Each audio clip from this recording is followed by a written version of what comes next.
মালবাজারের মহকুমা শাসকের দপ্তরে মনোনয়নপত্র জমা দিল সিপিএম ও বিজেপি। সিপিএমের পক্ষে মালের প্রার্থী মনু ওরাও, নাগরাকাটার প্রার্থী দিলকুমার ওরাও দলীয় নেতৃত্বকে সঙ্গে নিয়ে মিছিল করে মনোনয়নপত্র জমা দিয়েছেন। অন্যদিকে শিবহম বালাজি মন্দিরে পুজো দিয়ে কয়েক হাজার কর্মী সমর্থক সহ বর্ণাঢ্য মিছিল করে বিজেপিও। মিছিলে উপস্থিত ছিলেন সাংসদ মনোজ টিগ্গা, নাগরাকাটার বিজেপি প্রার্থী পুনা ভেংরা ও মালবাজারের প্রার্থী শুক্রা মুন্ডা। সোনাক্ষী, মশলা কোথায়?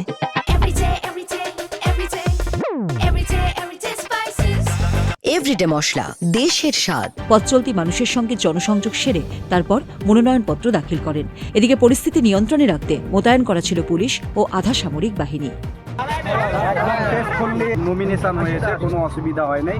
পেসফুল্লি যেভাবে নমিনেশন সাবমিট করার আমরা সেভাবেই নমিনেশন সাবমিট করেছি, কোনো অসুবিধা হয়নি। তোটা আত্মবিশ্বাসী আগামী নির্বাচনকে ঘিরে?